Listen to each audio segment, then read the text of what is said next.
할렐루야. 세계를 품은 그리스도인 우리 복음의 동력자 여러분 평안하십니까? 제가 살고 있는 이 텍사스 샌안토니오는 오늘 지난 밤에 아주 바람이 많이 불고 하더니 그 날씨가 추워지면서 지금 겨울비가 많이 내리고 있습니다. 그래서 오늘 제가 이 강의를 하면서 자연 채광이 없기 때문에 집안에 불을 다 켰는데도 좀 이렇게 조명이 어두운 것 같습니다. 자, 오늘 우리 월드 크리스천 무브먼트 이 86강이 되겠습니다.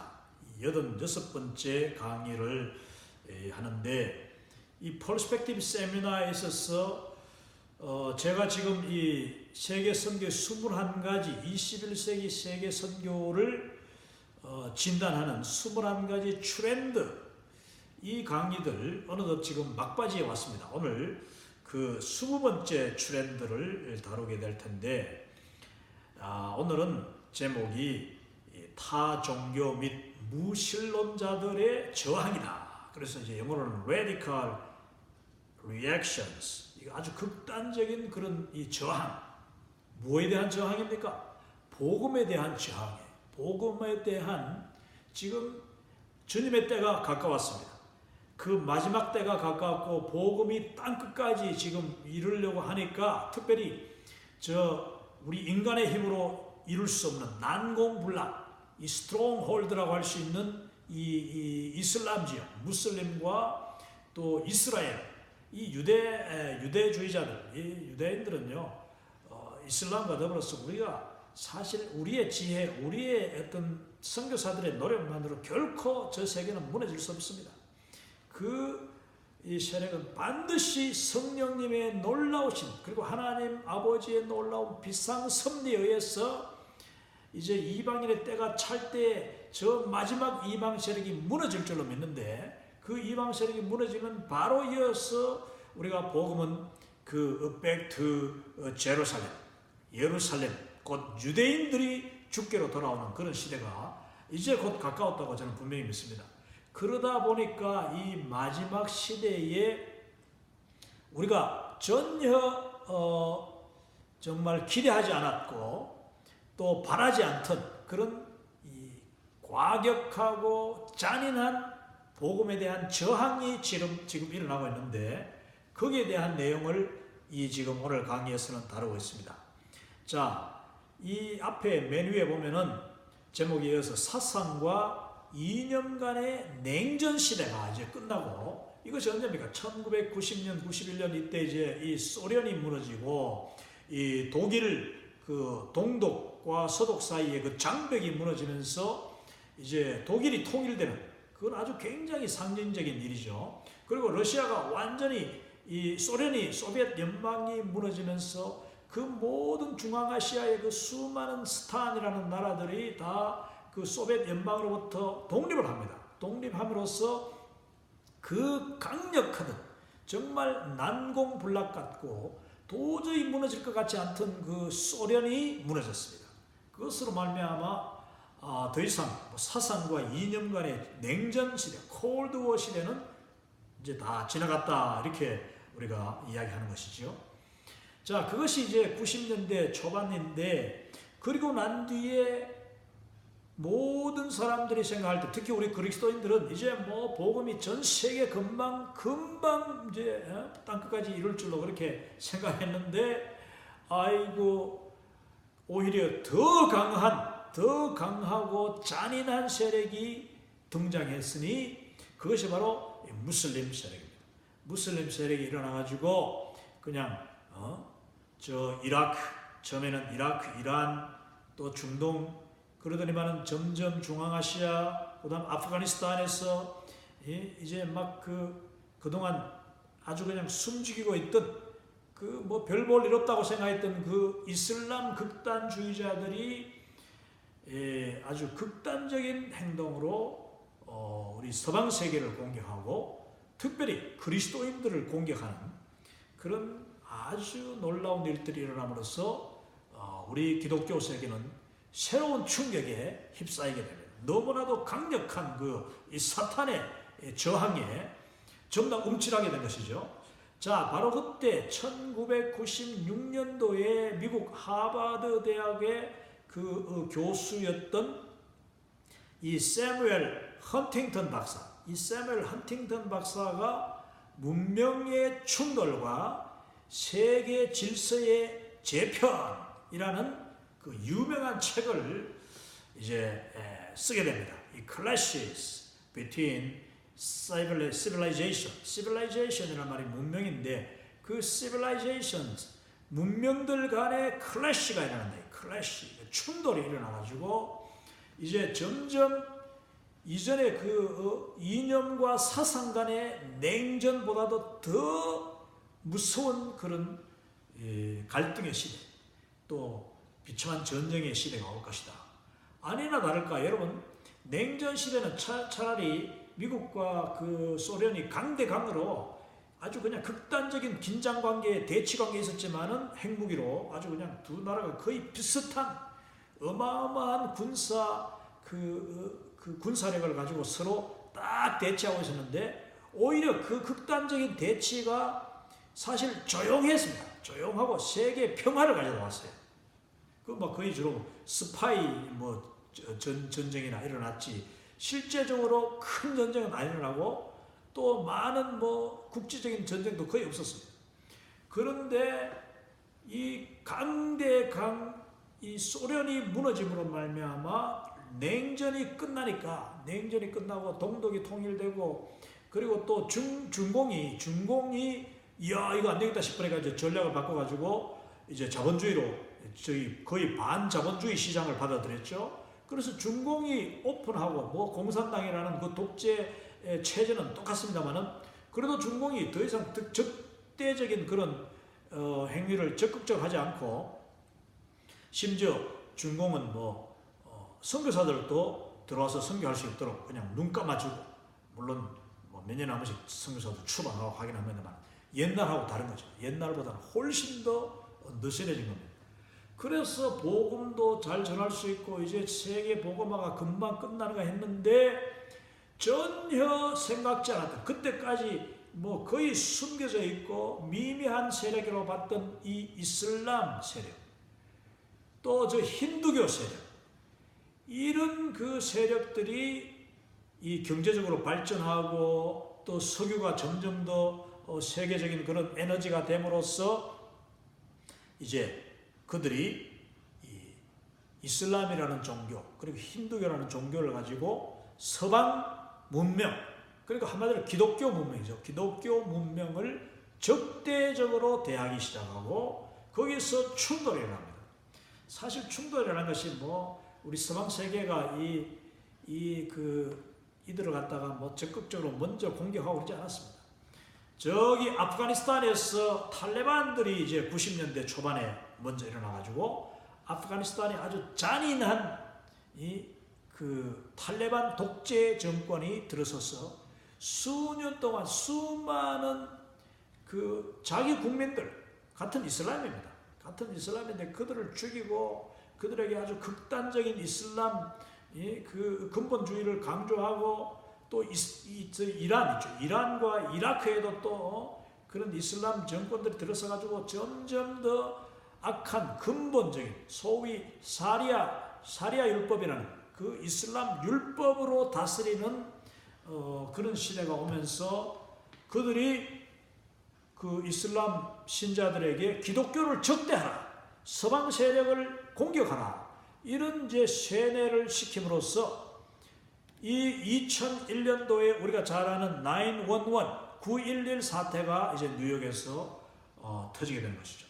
그렇게 됨으로써 미국이 이제 그 아프가니스탄과 또 이라크를 이제 공격합니다. 대항하면서 여기서 이제 문명의 충돌이라는 그 이론이 아주 그냥 눈에 띄게 전쟁으로 나타나게 된 것이죠.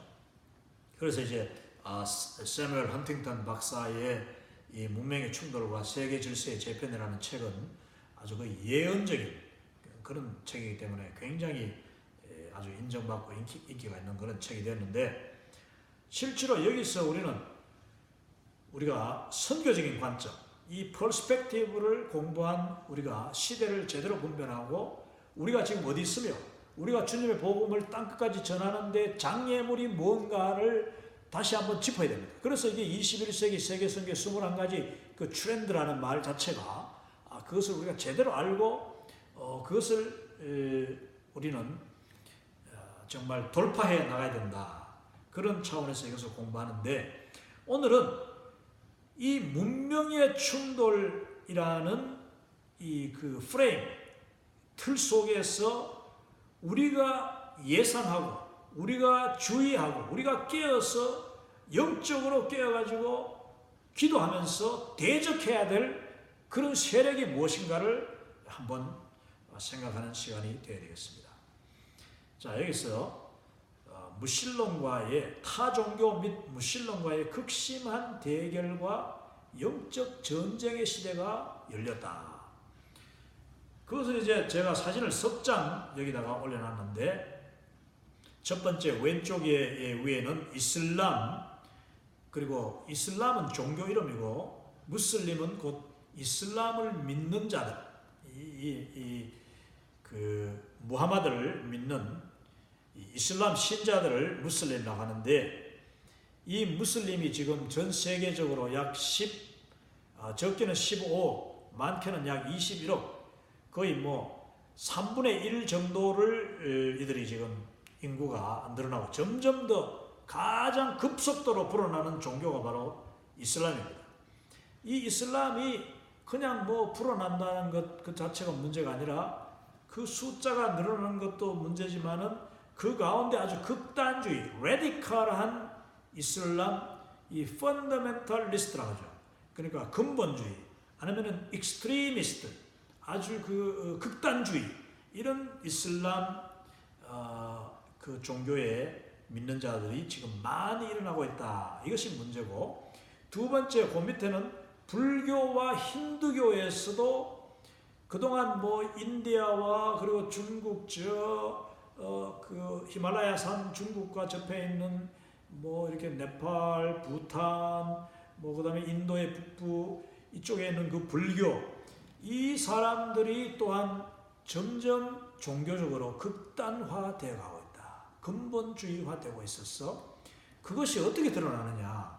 자기들끼리 싸우는 건 아니에요. 대부분 다 이들이 극단화되는 그 양상이 우리 기독교에 대한 대적으로 나타나고 있다는 것이 아주 특징입니다. 이게 21세기 지금 그 흐름 가운데 아주 중요한 흐름이에요. 우리가 그걸 지금 제대로 읽고 있어야 되는 거죠. 읽고 있어야 되는데, 자, 여기서 이슬람 그 세력의 그 등장은 뭐 우리가 너무나도 잘 아는 내용입니다. 앞으로 이것은 점점 더 심할 것입니다. 왜냐?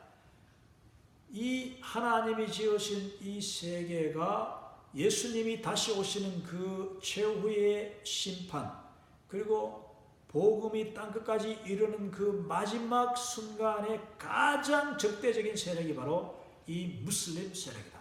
한때 제가 어릴 때만 해도 뭐 부흥 강사들, 교회 목사님들이 주로 공산주의가 이 세계를 앞으로 지배해가지고 마지막 7년 대환란이 공산주의자들에 의해서 일어날 것이다, 이런 시대도 있었습니다만은 그것이 그냥 1990년, 80년 후반, 90년 초에 와르르 갑자기 무너져, 순식간에 무너져 버렸죠. 그러니까 하나님 하신 일을 정말 우리가 알 수 없는 것입니다. 그래서 공산주의가 그냥 무덤 속으로 다 들어가 버렸는데, 그런데 그 뒤에 전혀 생각하지 않았던 이 무슬림이 일어나가지고 그 $5 석유를 팔아가지고 그 돈으로 기독교를 대적하는, 주로 석유를 사가는 국가들이 서방 세계잖아요. 미국과 뭐 유럽과 이런 서방 선진국들이 석유를 사가는데 그 돈을 받아가지고는 다시 서방 세계를 공격하는데 이들이 사용하고 있다는 것입니다.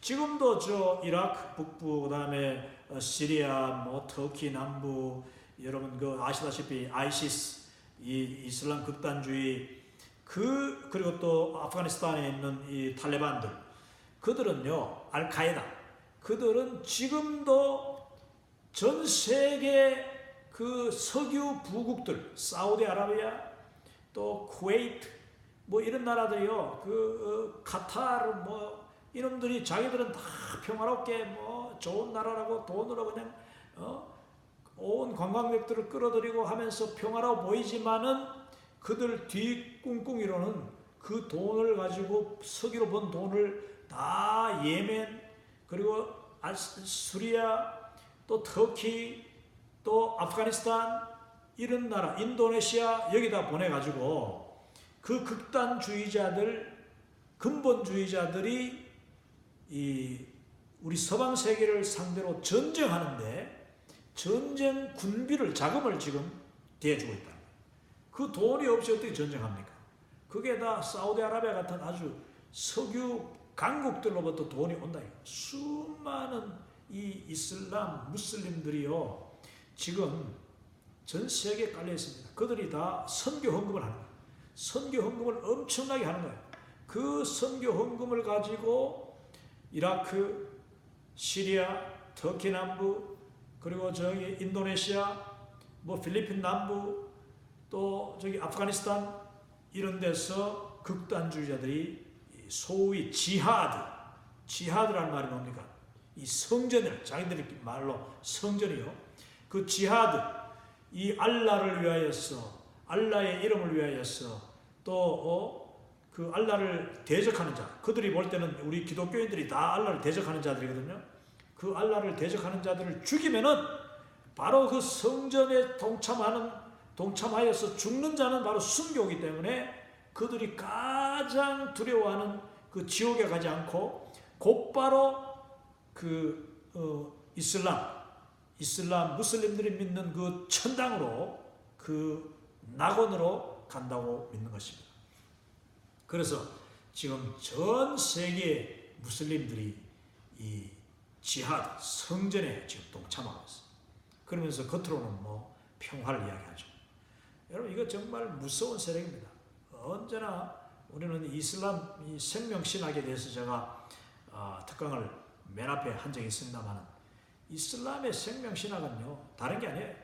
내가 알라를 위하여서 그 알라를 대적하는 자들의 생명을 빼앗으면은 뭐 자살 폭탄을 하든지 뭐 아니면 죽이든지 테러를 하든지 해가지고 이 서방 세계의 기독교 문명에 속한 자 믿는 자들을 죽이기만 하면은 그것이 자기들이 믿는 저 천당에서 알라가 주는 최고의 상급이 된다.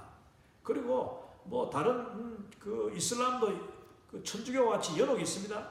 연옥에 가서 고생하지 않아도 지옥을 경험해가지고 그 다음에 천당에 뭐 올라갈지 말지 그 뭐 거의 아무도 구원에 확신이 없어요. 왜냐 자기 선행을 바탕으로 선과 악을 저울 달아가지고 거기서 선이 더 많아야 선행이 더 많아야 천당에 갈동 말동.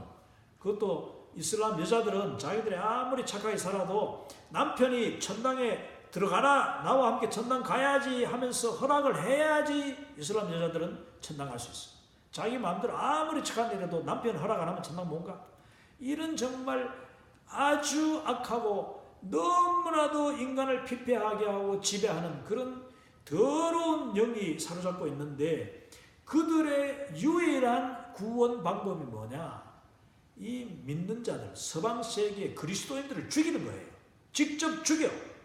아니면 죽이기 위해서 자기 자신을 죽여. 자기 몸을 그 생명을 드리는 거예요. 이게 바로 이슬람의 생명신학이에요. 죽이든지 내 생명을 그냥 테러를 통해서 자살폭탄을 들이든지 죽든지 그러면은 알라가 그를 아무런 지옥 거치지 않고 연옥 거치지 않고 직통으로 천국에 보낸다. 이게 이슬람의 생명신학입니다. 그래서 지금도 그들은 주저함 없이 자살폭탄으로 자기 자신을 불사르고 또 남들을 죽이고 심지어는 그 만약에 이스라엘에서 이스라엘 시내에 그런 일이 한 번씩 일어나죠. 팔레스타인 그 극단주의자들이 팔레스타인 지하드 조직이 하마스죠. 하마스가 이슬람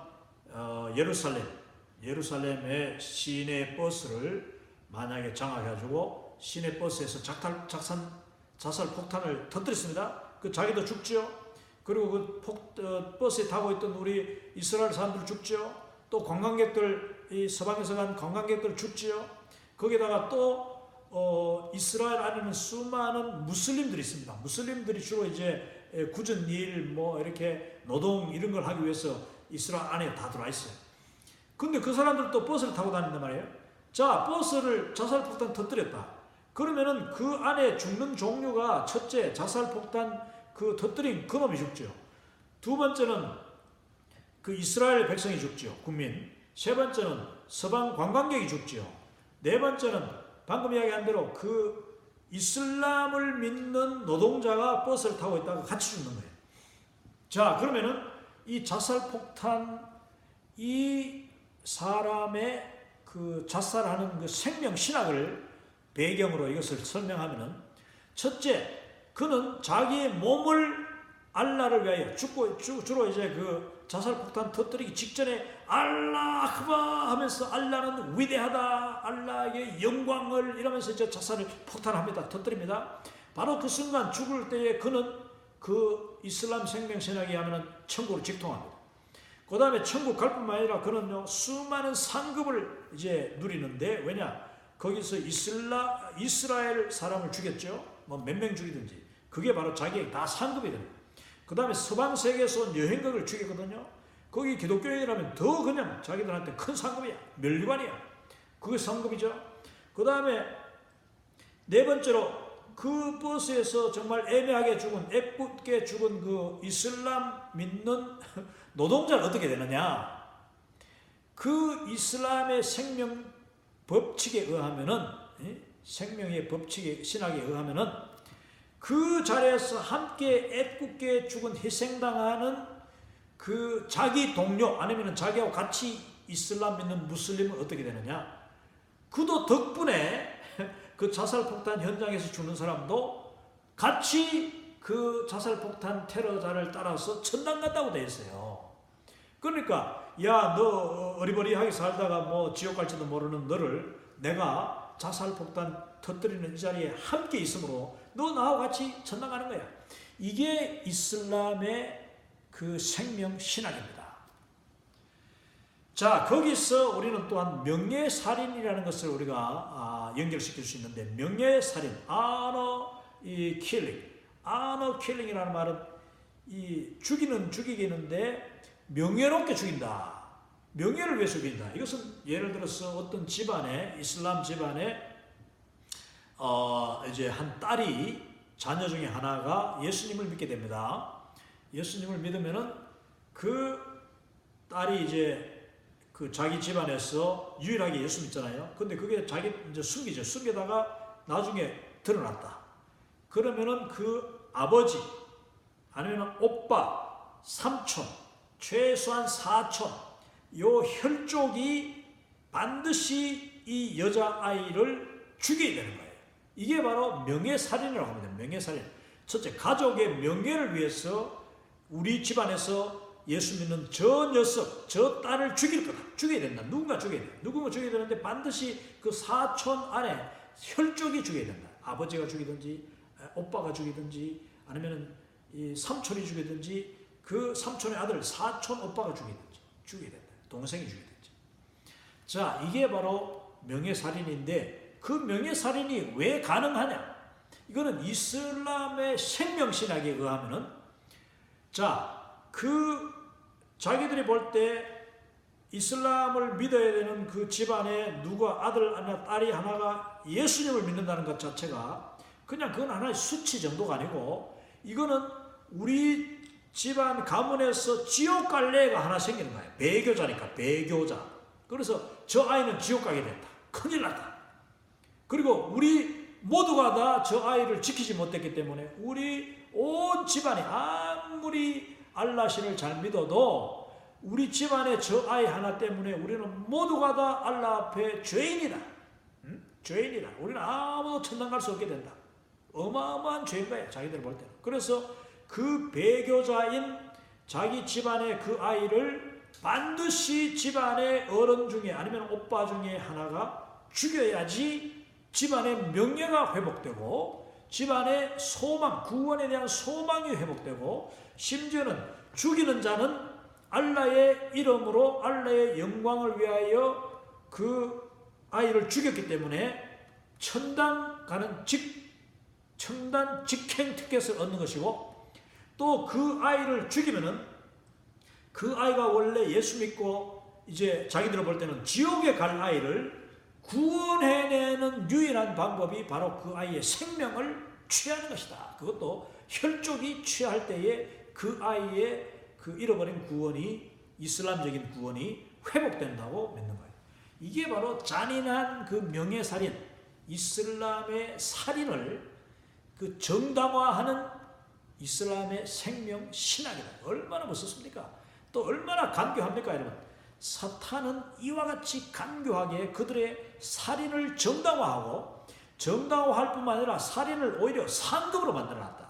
죽여야 너는 상 받고, 죽여야 너는 천당 직행하고, 죽여야지 그도 구원받는다. 물론 그들이 죽이는 우리 기독교에는요, 죽이면은 기독교에는 지옥 가는 거지. 자기들이 볼 때.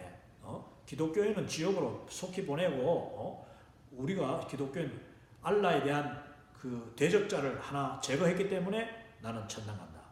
이게 생명과 맞바꿔야지 그들의 믿는 천당 직행한다. 특별히 천당 중에서도 7층에 이 7층 천당이 있는데 최고 좋은 7층 천당에 이제 그들이 가서 소위 남자, 전부 다 남자 중심이니까 천당에는 여자도 함부로 못 들어가는 거예요. 그래서 천당도 다 남자 중심이야. 그래서 천당에 가면은 40명의 처녀가 말이야 시중을 들어가지고 이슬람 남자들은 여자가 많은 걸 좋아하잖아요. 그래서 그냥 결혼도 여러 번 하고 하는데, 그걸 이 땅에서는 돈도 많아야 되죠. 자기 지위도 있고 힘이 있어야지 이 여러 여자를 거느릴 수 있는데 그게 안 되니까 대부분 자살하는 사람들, 자살 폭탄자들은 가난한 자들이에요. 결혼 한 번도 못하는 애들이 많아. 그들이 내가 천당 가면은 그 7층 천당 알라의 보좌에 가장 가까운 데 가서 40명, 70명의 그 처녀들이 나의 아내가 되어서 나를 날마다 시중드는 그런 천당을 누린다고 이야기하는 거예요. 얼마나 이거는 정말 저급하고, 얼마나 저속하고, 얼마나 동물적인 그런 신앙인지 알 수 없습니다.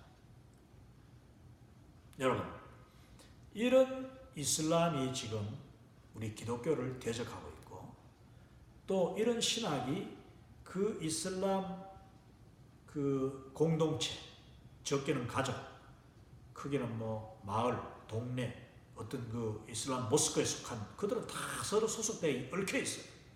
그들을 끌어내어서 구원하는데 너무나도 어려운 장애가 되고 있는 것입니다. 자, 그렇기 때문에 제가 항상 하는 이야기가, 우리 수많은 선교사들이 이슬람 여러 나라에 깊숙이 들어가서 위험을 무릅쓰고 생명을 내어놓고 복음 전하고 있지만, 때로는 복음 전할 수도 없어요. 복음을 전한다는 것 자체가 불가능해. 거기서 오히려 이슬람화 되지 않는 것만 해도, 정말 자기의 믿음 지키는 것만 해도 쉬운 일이 아니에요. 그만큼 여러 가지 영적으로 악한 영이 계속 그들을 짓누르고, 또 그 수많은 이웃들이, 그들은요 이 외부에서 온 사람 그냥 두지 않습니다. 날마다 와서 찝쩍거리고, 날마다 알라 믿으라, 모스크 가자, 너 왜 여기 와 있느냐, 너 혹시 선교사 아니냐, 계속해서 그들은 했는 말 또 하고 계속 괴롭힙니다.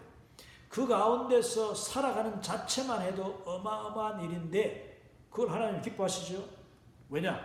그 어둠 속에 지극히 작은 촛불 같은 하나의 빛이기 때문에, 아무리 그 빛이 작아도 예수 그리스도의 생명 있는 빛은요, 그것은 아무리 불어도 꺼지지 않는 빛이야. 그거는 어마어마한 능력이죠. 그래서 결국 나중에 하나님의 때, 그리스도의 때가 돼서 이슬람 세계가 한꺼번에 무너질 때, 여러분 공산주의가 무너질 때와 같이 이슬람 세력이 무너집니다.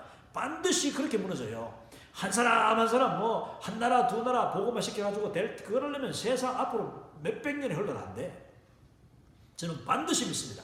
우리가 믿음으로 기도하고 계속 정말 우리의 최선을 다해서 그 어둠 가운데 한 가정 한 선교사가 촛불 밝히듯이 빛을 밝히고 거기서 예배 드리면, 그러면 예배가 충만하고 하나님의 영광이 충만할 때에 그것에서 폭발이 일어날 것이다. 하나님의 때가 되면. 그리고 난 뒤에 이슬람이 한꺼번에 와르르 무너지고 죽게로 돌아오면은, 그 다음에는 이스라엘은 자동으로 무너진다. 그게 바로 로마서에서 말씀하는 그 그 복음의 법칙이에요. 이방인의 때가 차고 이방인의 수가 가득해지면은 유대인들은 자동으로 돌아와. 그들은 그냥 질투하면서 돌아와. 주께로 돌아올 때는 한꺼번에 돌아와야죠.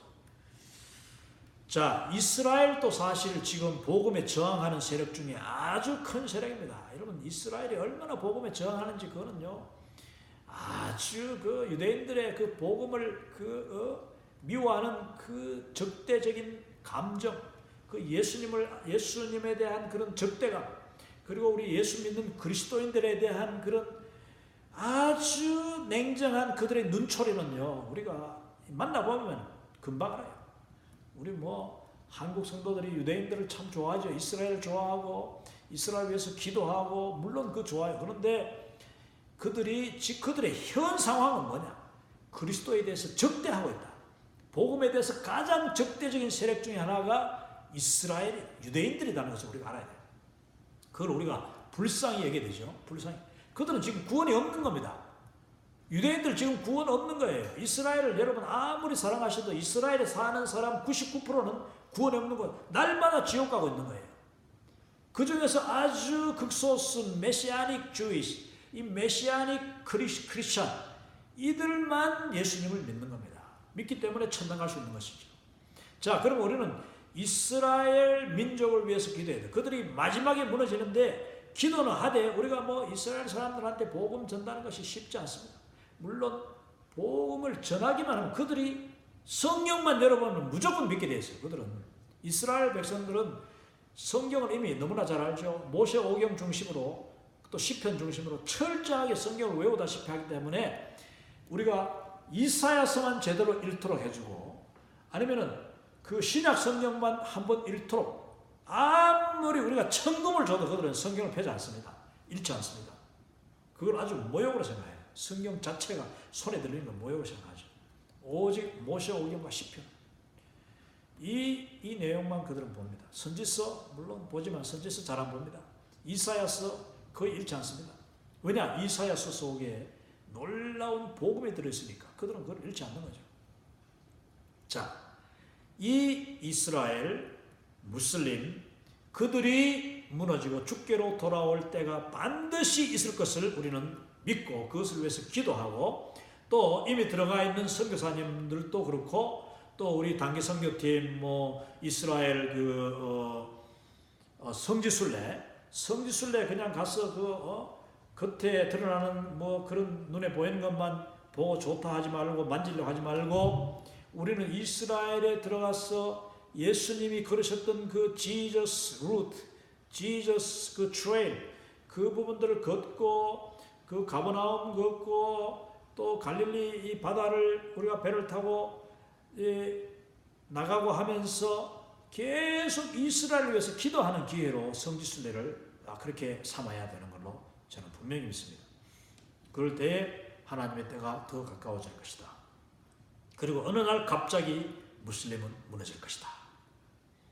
그 일을 위해서 우리가 계속 기도하고 지금 무슬림을 위해 사역하고 있는 선교사님들을 계속 지원하고 그들과 함께 기도해 나가야 된다. 불교, 힌두교는 그럼 어떻게 되느냐?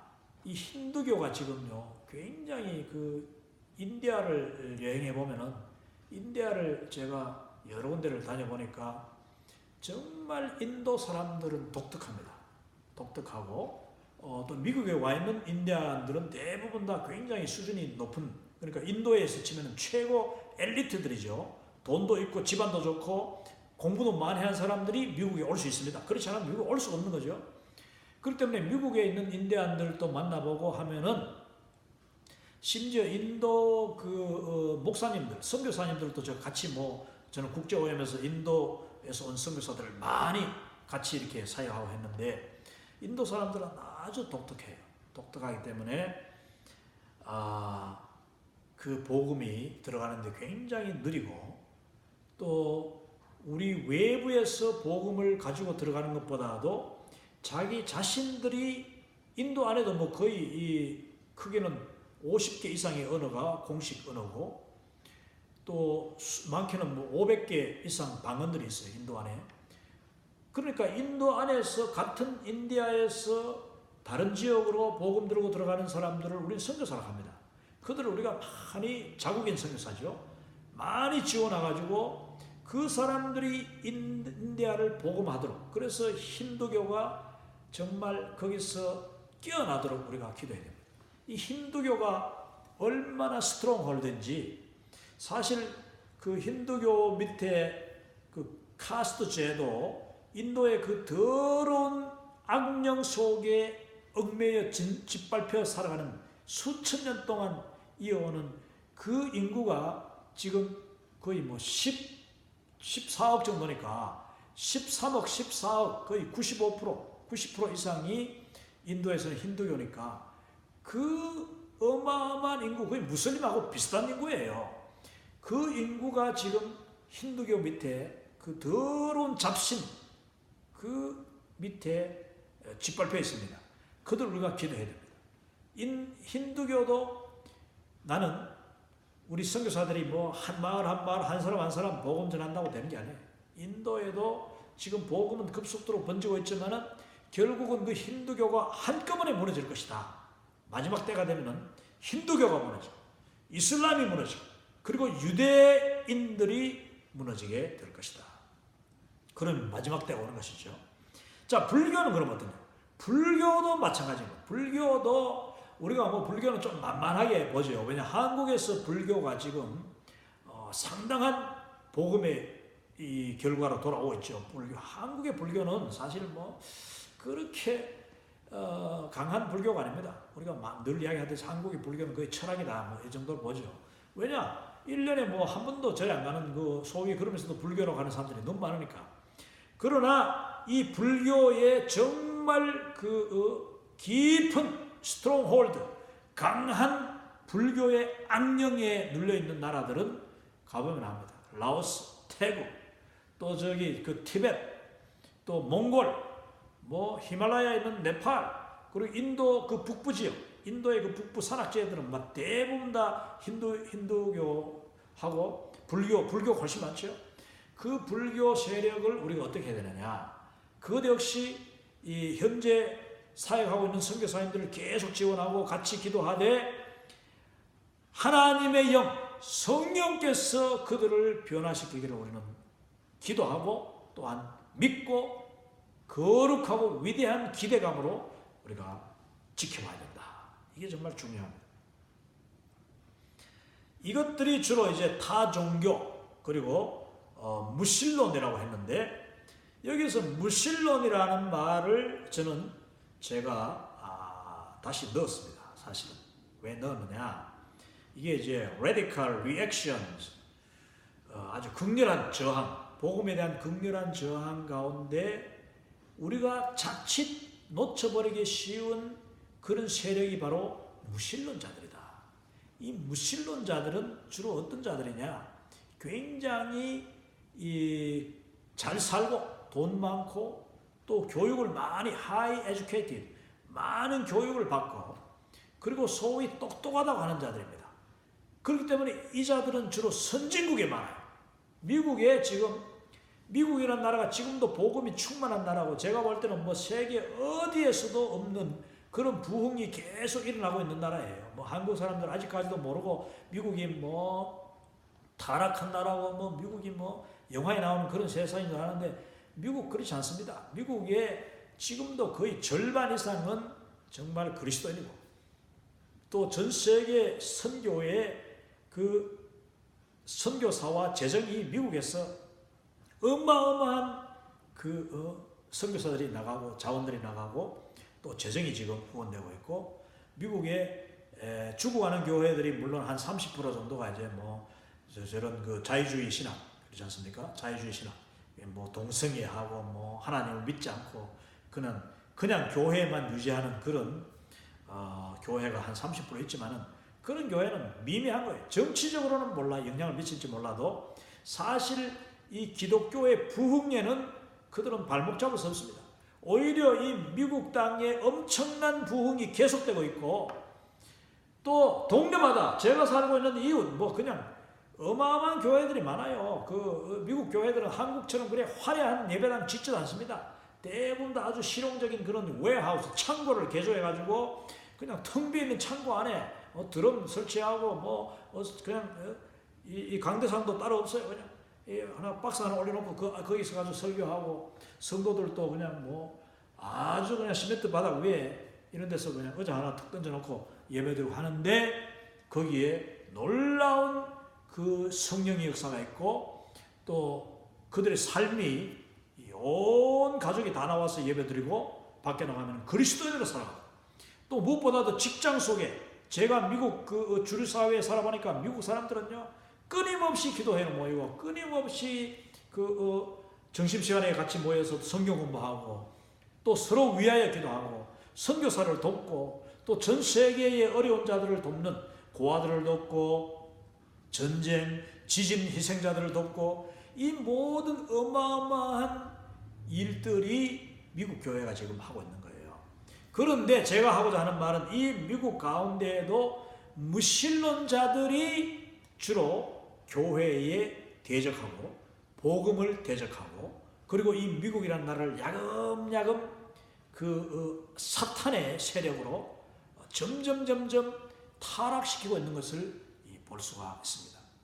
이것은요, 선진국형 사탄의 전략이에요. 선진국형 이 사탄의 전략이 주로 무신론자들, 또 아주 교육 많이 받고 돈 많은 자들, 이런 자들이 타락해서 인본주의로, 또 철저하게 복음을 반대하고 예수 믿는 자들을 무시하고, 예수 믿는 자들을 그냥 아주 모욕하고 무식하다 하고 아주 극보수다 이런 식으로 지금 몰아치고 있는 것입니다. 그러나 미국이 아직까지 복음이 워낙 강하고 교회가 워낙 지금 계속 받쳐주기 때문에, 정치적으로도 미국의 공화당이 계속 지금 정권을 오랫동안 잡을 수 있는 이유가 바로 그런 것이다.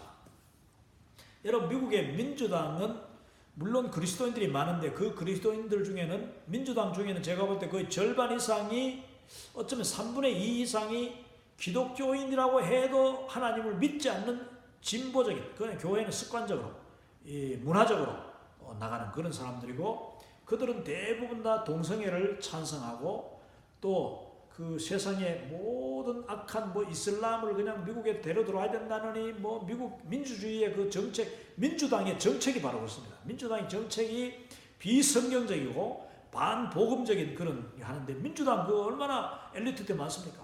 뉴욕이라든지 LA라든지 대도시는 다 민주당이 차지하고 있습니다. 이 텍사스가 이렇게 보수적인 그런 지역인데도 불구하고, 지금 제가 살고 있는 샌안토니오의 그 지식인, 그러니까 많이 배운 사람들, 샌안토니오는 그래도 좋은 편이에요. 여기는 군인들이 많다 보니까 많이 배운 사람들, 부자들도 예수 믿는 경우가 많습니다. 근데 저 위에 어스틴이라고 텍사스 이 주도시 캐피탈이 있는데, 여기보다는 도시가 크지 않습니다만은 아주 굉장히 수도답게 아주 고도의 그런 도시죠. 하이테크, 그리고 또 엄청난 교육을 받고 수준 높은 사람들, 부자들이 많이 사는데, 그 어스틴 가보면은 그건 완전 민주당이에요. 그래서 아주 세속화되고 하나님을 대적하는 자들이 너무나도 많습니다. 그래서 거기서는 주로 민주당 국회의원, 민주당 상원, 하원, 또 대통령 선거하더라도 어스틴에서는 민주당 지원하는 그런 표가 많이 나오죠. 자, 미국에서 이와 같이 무신론자들, 또 소위 교만한 지식인들이 하나님을 대적하는 그 대적의 수준이 점점 더 강해지고 있다.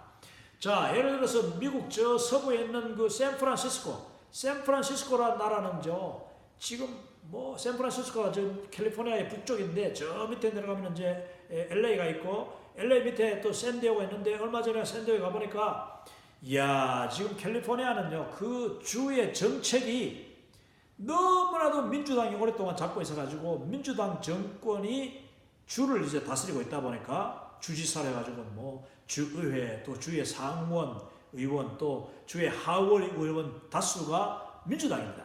그러다 보니까 이 미국의 캘리포니아는요, 완전히 맛이 가버렸어. 아주 믿지 않는 그 무신론자들, 그리고 그리스도를 복음을 대적하는 자들이 그냥 뒤끝에 질비한 거예요.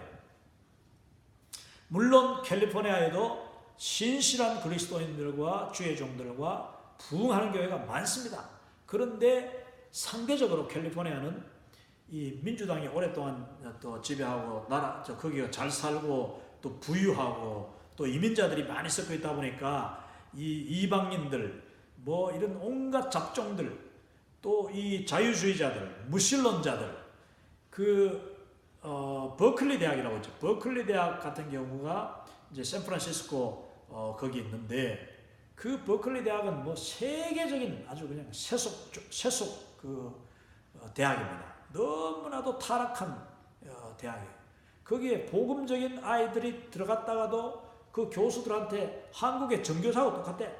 그 교수들한테 그냥 공산주의 그런 그 이론이 아니라 거기서는 철저한 무신론 교육에 그냥 세뇌가 돼가지고 아이들이 튀어나올 때는 졸업하고 나올 때는 거의 다 무신론 돼가지고 나오는 것 같습니다. 그래서 뭐 그 버클리 대학이 좋다, 여러분 그 좋은 거 하나도 없어요. 복음적으로 보면 좋은 게 하나도 없는 거예요. 오히려 이 지방 대학, 스테이트 칼리지, 주립대학들이 훨씬 더 아이들이 믿음으로 자라고 그러면서 미국의 대학은 다 기본 이 퀄리티가 벌써 질적으로 벌써 수준 높기 때문에 나오면은 세계적인 그런 인물들이 나오게 되는 것입니다.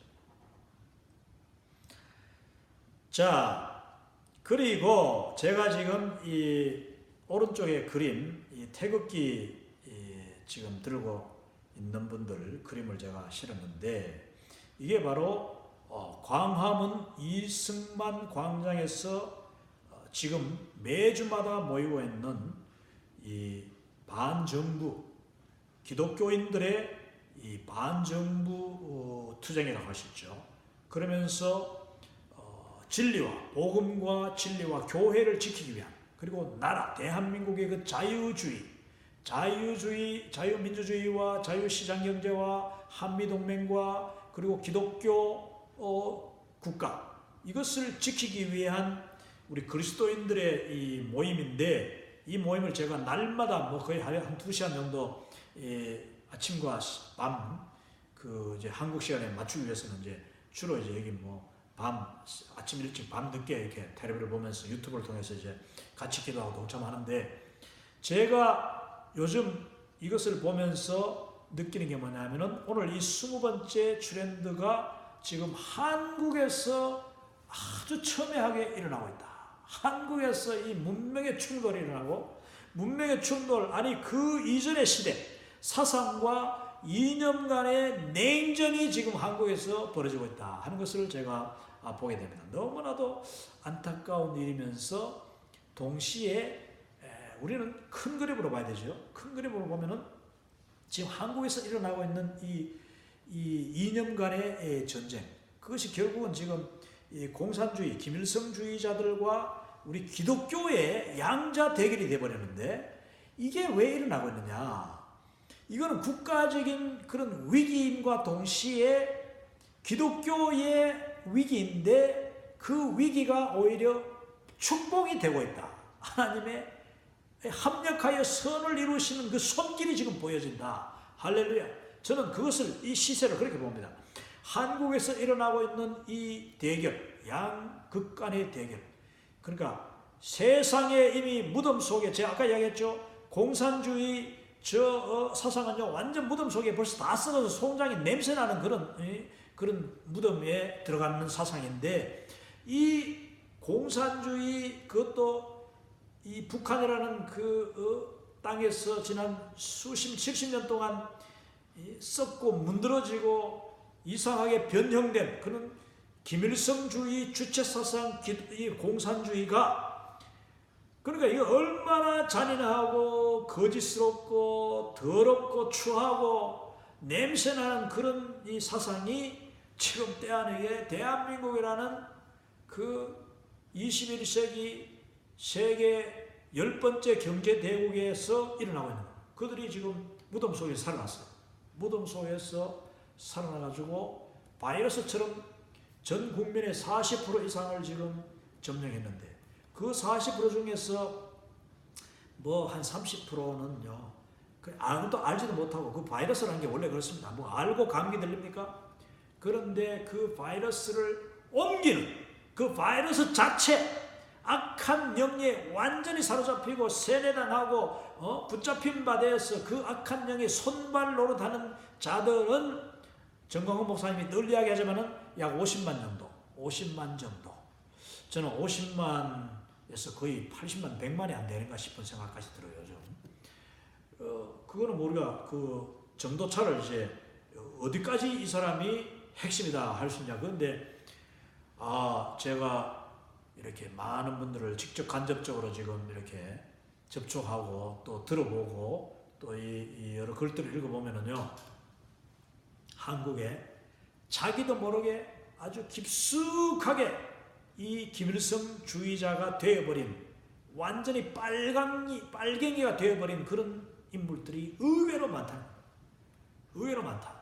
목사들이, 너무나도 많은 목사들이 이 복음은 다 내가 벌써 내가 여러분요, 병원에서 제가 정신병자들 뭐 이렇게 그 차트를 읽다 보면은 그들의 이 내가 벌써 마약에 의해서 또 그런 악한 그런 그 여러 약물 또 그다음에 그런 그 병이죠. 일종의 병에 의해서 뇌가 벌써 다 문드러져 버린 경우가 많아요.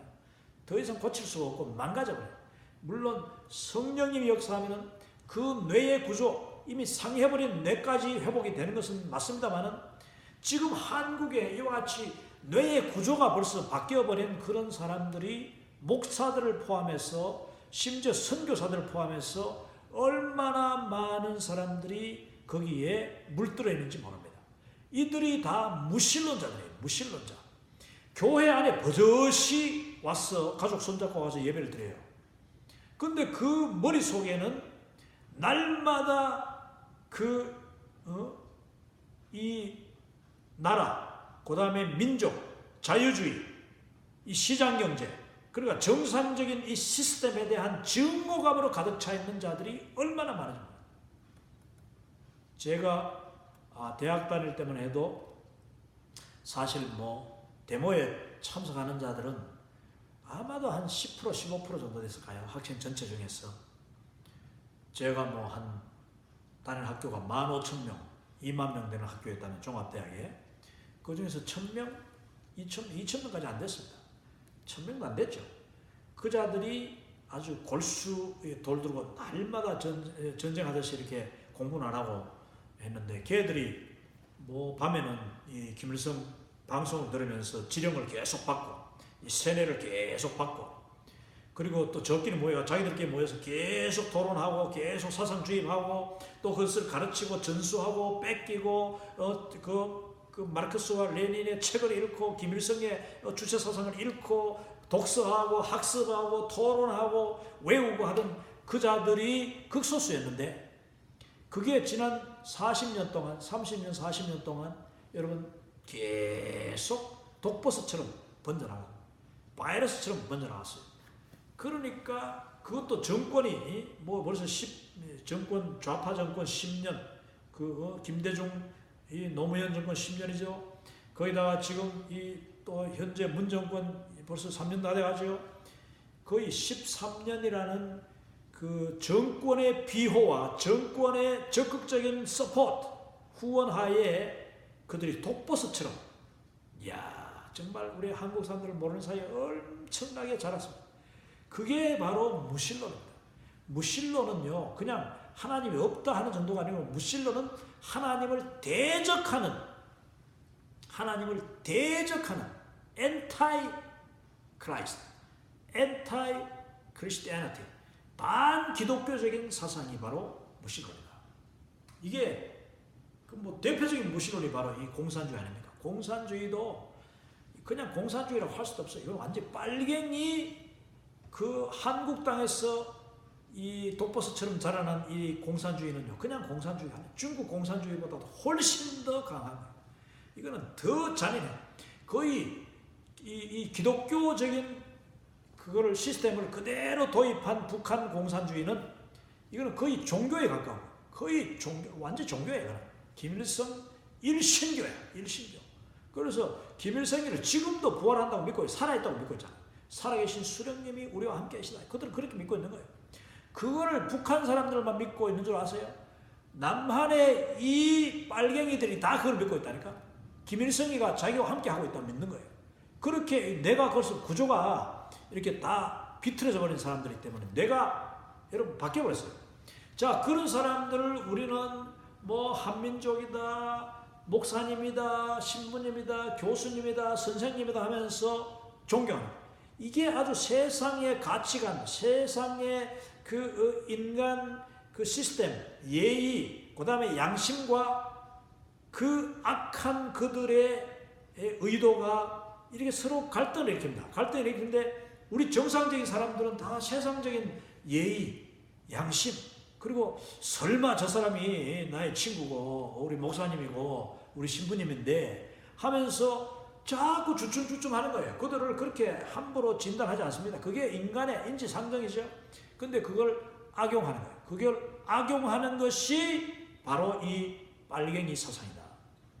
심지어 자기 부모까지, 자기 마누라까지, 자기 남편까지 그들은 계속 집어삼켜야 되는, 사상으로 집어삼켜야 되는 대상으로 보는 것입니다.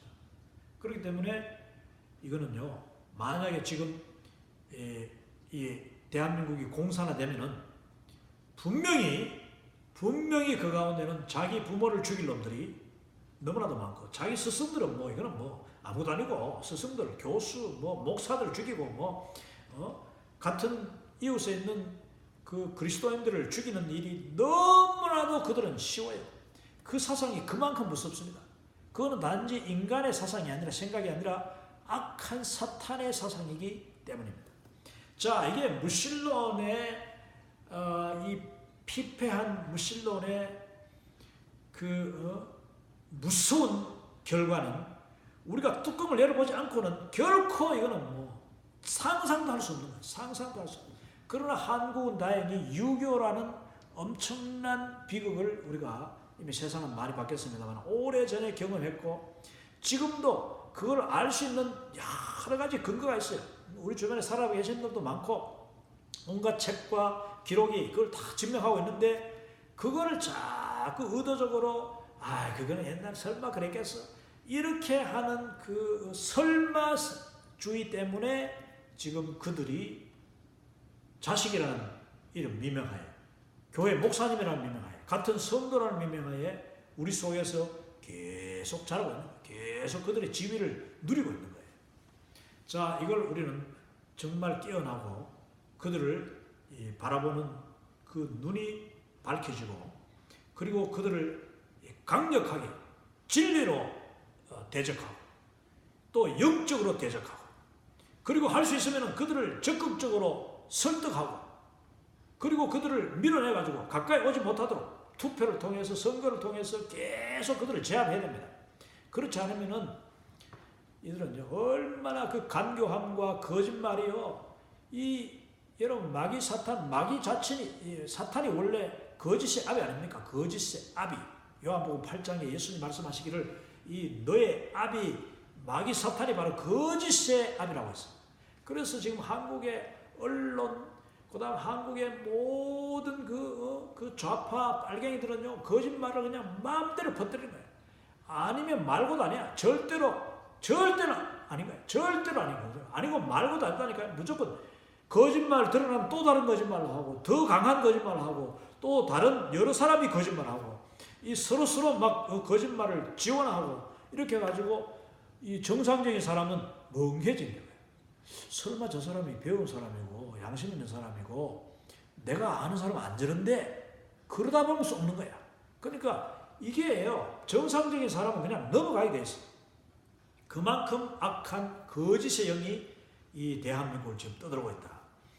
자, 그런데 이 모든 부정적이고 너무나도 참 가슴 답답한 이 현실 속에서도 소망이 있는 것은, 그래도 소망이 있는 것은 하나님께서 이 나라를 사랑하시고, 하나님이 이 민족을 사랑하시고, 하나님이 이 민족의 그 그리스도의 보혈과 우리 선진들의 많은 예성도들의 그 피와 땀과 눈물 위에 세운 교회이기 때문에 또한 하나님의 복음은 결코 망하지 않고 패하지 않고 또 하나님의 이 복음은 결코 그 모욕당하는데 끝나지 않고 짓밟히지 않고 반드시 이길 것을 우리는 믿기 때문에 이 위기가 오히려 기회라고 우리는 이야기할 수 있는 것입니다.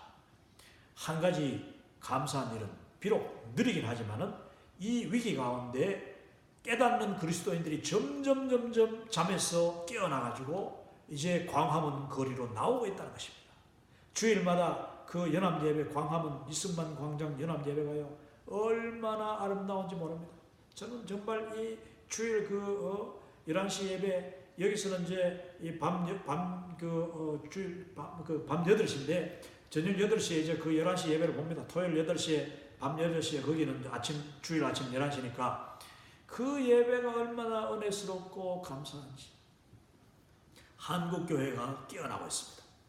이 교회가 깨어날 뿐만 아니라 예수님을 믿지 않던 사람들이 교회로 나와 광화문 광장으로 나와서 나라를 걱정하다 보니까 그 순수한 마음 속에 성령님이 터치하셔서 그들이 복음의 눈을 뜨고 하나님의 친백성으로 점점 합류하고 있다.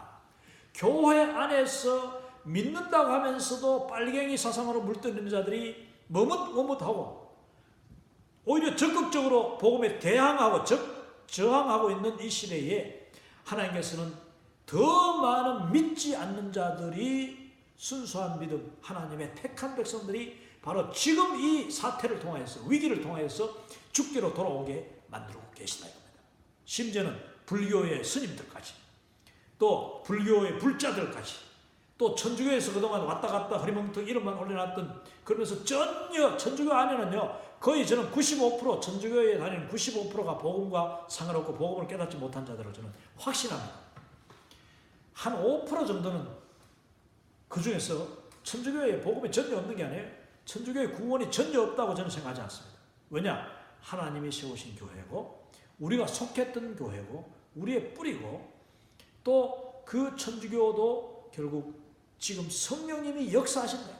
그런데 그 성령님의 역사를 너무나도 겹겹이 둘러싼 그 전통과 온갖 이상한 교리와 그냥 우상숭배와 눈에 보이는 것들, 만져야만 되는 그런 것들이 복음을 방해하고 성령의 역사를 가로막고 있지만 그 가운데 한 5%는 그래도 저는 믿음이 있다고 봅니다. 자, 그러면 나머지 95% 천주교의 이름만 올려놓은 명목적인 그 신앙자들이 이제 깨닫고 있는 거예요. 깨닫고 이 현상 속에서 예수님을 믿게 된다. 그 어떻게 되는지 아십니까? 이 정치적인 그런 이유 때문에 광화문에 나오고 유튜브를 듣다가 그 속에 담겨있는 진리를 듣는 거예요. 복음을 듣는다는 거죠. 그러니까 전광훈 목사님이 제가 그분을 하나님께서 사용하신다는 걸 어떻게 볼 수 있느냐. 그의 입에서 나오는 그 정말 복음의 진리가 그 메시지마다 담겨있다는 거예요. 그리고 성경 말씀이 그대로 전달되고 복음의 진리가 전달되고 또 진리와 비진리가 아주 극명하게 그의 입술을 통해서 선포되고 있다. 사람들에게 분별을 주고 있다. 그래서 그동안 교회에 갈 일도 없고 가지도 않고 교회에 갔더라도 복음에 대해서 귀가 열리지 않던 사람들이 지금은 막 정치적으로 너무나도 민감하고 또 신경이 쓰이니까 귀를 바짝 쫑긋 세우고 듣다 보니까 거기에 복음이 지금 들리고 있다는 거예요. 그래서 복음이 선포되고 거기서 변화가 일어나고 심지어는 성령의 역사가 지금 그 모임 가운데서 나타나고 있다. 이것이 바로 한국 교회의 작금의 위기 속에서 보여주고 있는 하나님의 손길이다. 위기 가운데 나타나는 하나님의 놀라운 소망과 그 기회, 복음의 기회, 변화의 기회, 또 추수하는 기회, 이것이 지금 보여야지 여러분 세계를 품은 그리스도인이라고 할 수가 있습니다.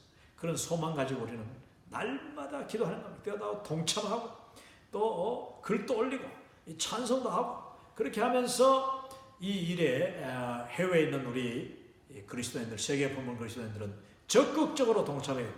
제가 기억 안 되면 한국에 지금 달려가서 그 광화문 아니 청와대 앞 광야교회에서 저는 며칠이라도 거기서 뭐 거기는 숙식 다 제공되니까 거기서 침낭 하나 들어가가지고 참 철야하고 기도하고 그 숨결 그 뜨거운 분위기 그 찬 공기 찬바닥 속에서 냉기와 더불어서 쏟아지는 성령의 그 뜨거운 온화함과 열기와 충만한 은혜를 저는 정말 체험하고 싶은 것이 소원인데 형편이 되지 않아서 제가 아직까지 가지 못하고 있습니다. 여러분 만약에 국내에 계시는 우리 성도님 여러분이 이 강의를 만약에 들으신다면 지금이라도 반드시 거기 가족 아니면 친구들 다 데리고 제가 대학생들을 뭐 한 5년 6년 동안 지도했었다면 그 젊은 대학생들이 왜 거기 안 나온지 모르겠어요. 부목사들 뭐 담임 목사 눈치만 보고 있지 말고 청년들 대학생들 데리고 그냥 금요일마다 아니면 토요일 주일날 그 예배에 좀 와서 같이 단체로 와가지고 수련회 왜 갑니까? 그렇게 좀 했으면 정말 좋겠다 싶고 무슨 그 요즘 제가 유튜브를 보면은 유튜브에 그 화면이 있고 옆에 나오는 쭉 다른 그 이제 비슷한 그런 그 유튜브들이 나오지 않습니까? 거기 보면은 이 광야교에서 예배드리는 그 시간, 그 저녁 정말 차가운 바닥에 앉아가지고 뜨겁게 부르짖는 성도들이 막 나오는데 옆에는 아주 호화롭고 거대한 교회에 모여가지고 무슨 기도회 무슨 뭐 교회 실시간 예배 뭐 하면서 중계하는 그런 유튜브들이 좀 나옵니다. 이게 너무나도 대조가 되는 거예요. 너무나도 대조예요.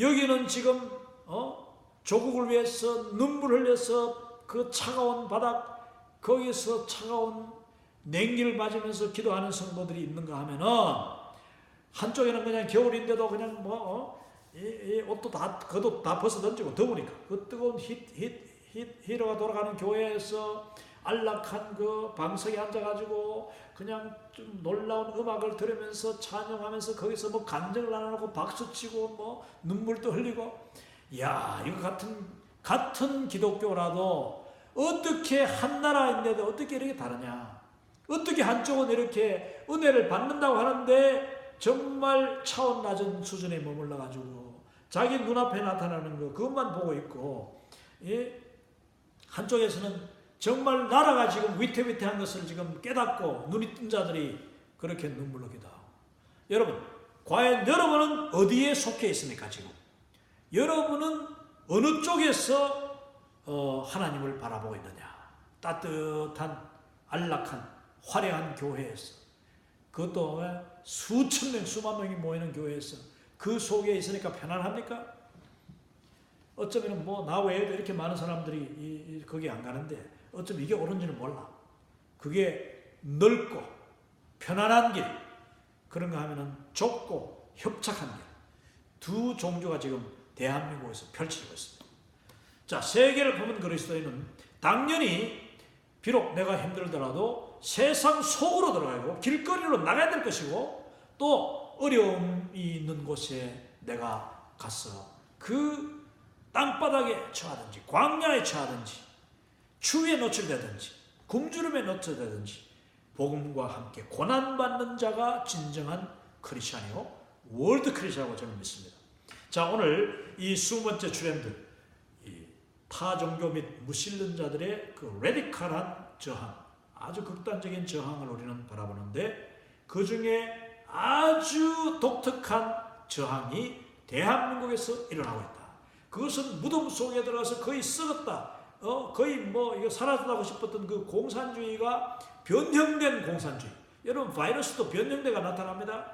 그래서 이 감기도 독감이 이 변형된 바이러스잖아. 그러다 보니까 독감은 심지어 독감 예방 주사를 맞아도 그 조금 변형된 바이러스 들어오면 못 맞는 거예요. 그 엄청난 고통 당하듯이 지금 한국에 횡행하는 이 사상은 변형된 공산주의 소위 주체 사상이라고 하는 그냥 아주 호화롭게 아주 매끈하게 포장된 이게 공산주의자들이 쓰는 거짓말 그 수법 중에 하나가 이 용어 혼란 작전이에요. 용어를 혼란시키기 위해서 빨갱이 더러운 그 김일성 사상을 주체 사상이라는 아주 주체 좋아 보이죠? 그런 이름으로 용어를 혼란시켜가지고 그냥 한국에 해놨는데 지금 한국에 모든 분야가, 모든 사회 분야, 기독교 안에까지, 교회 안에, 그리고 기독교 방송, 신문, 학교, 교육, 신학교까지 이 모든 더러운 사상이 지금 스며들어 있다. 속히 깰지어다. 대한민국이여 깰지어다. 한국교회여 깰지어다. 주의 종들이여 깰지어다. 우리 주의 성도들이여. 우리 먼저 잠에서 깨어나고 이 사실에 너무나도 경각심을 가지는 우리 성도님들은 저와 같은 안타까운 마음, 이거 제가 몇 시간 해도 그 많이 길게 한다고 이렇게 되겠습니까만은 정말 저는 할 말이 너무 많아요. 우리 모두가 다 그렇겠죠.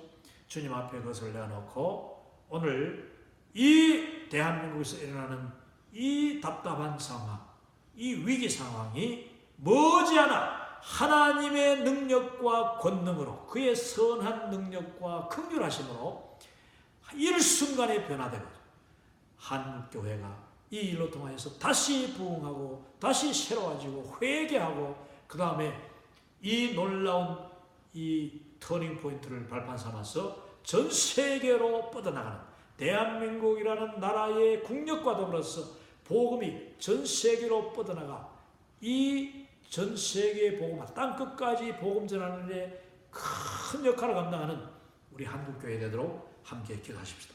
할렐루야. 감사합니다. 승리하시기 바랍니다.